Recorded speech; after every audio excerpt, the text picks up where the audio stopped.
Welcome to part 3. Today we get her naked. Completely. We're talking about rods, pistons, crank, rear main seal, the caps that go on it. So, boom. Let's do this. Let's get everything removed. Take her to a shop and get some work done. Let's go. So right now I'm gonna remove the rear main seal. So we got 4 10mm bolts. They should come off.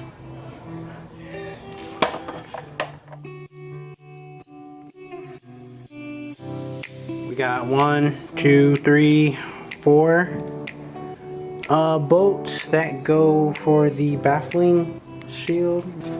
Alright, now we're gonna remove the girdle, if I'm not mistaken. So you're gonna start up here, come down, come up here, come down. You're gonna do that with all of them till you get to the center, right? And then that should come off. 14mm and a breaker bar.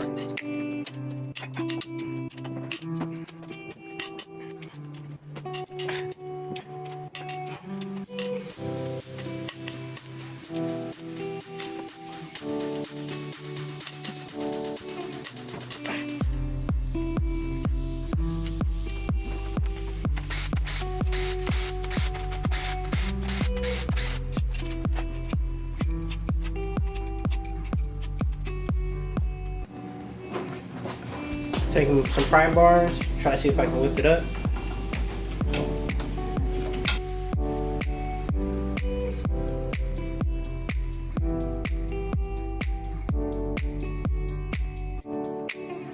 Surprisingly, the caps, they're not being held on by anything. You can go ahead and,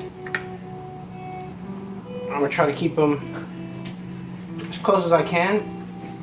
If you can't get these out, you'll take your screws, you'll put them right back in and you'll pry them up. I'll show you right now.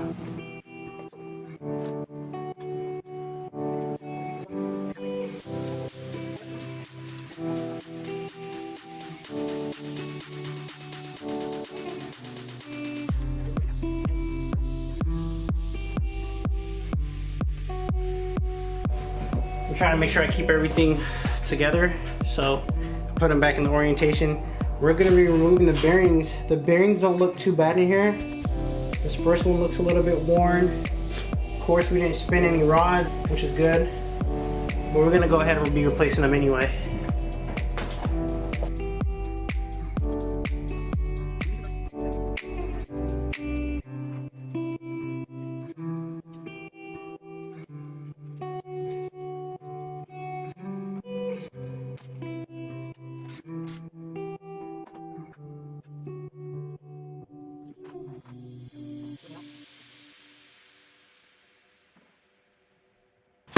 So a useful tip in removing the rod bearings from the engine is if the front of the engine's facing you, you're supposed to be able to read the numbers on the rod.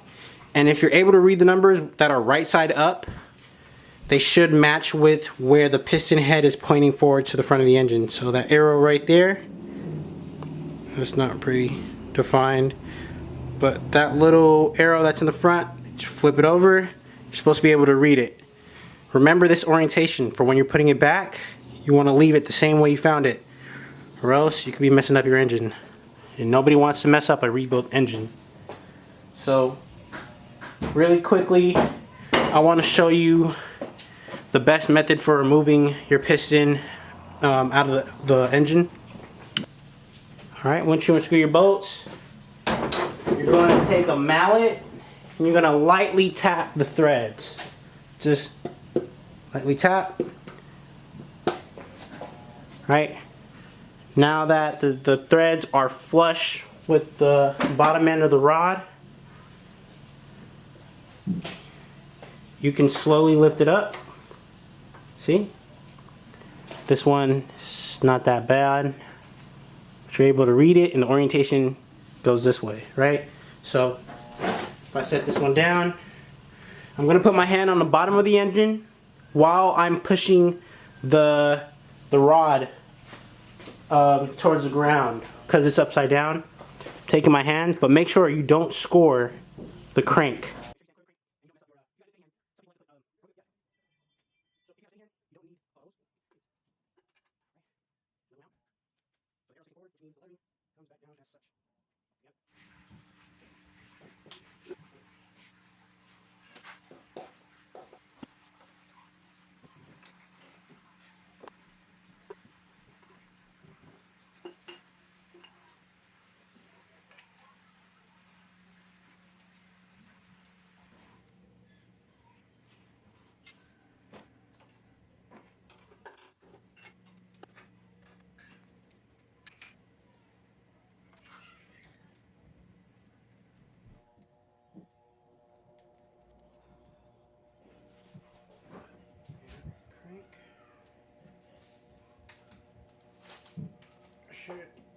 This lift.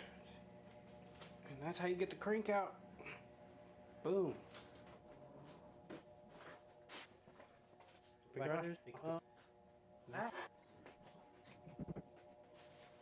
So now that she is gutted, there's nothing left. All we have to do now is remove the main bearings.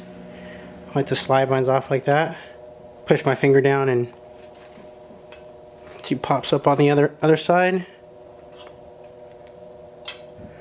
These are getting replaced as well. So after this, she's ready to go. I'm surprised I'm doing this with one hand. Ugh. Little workout, but make my fingers strong.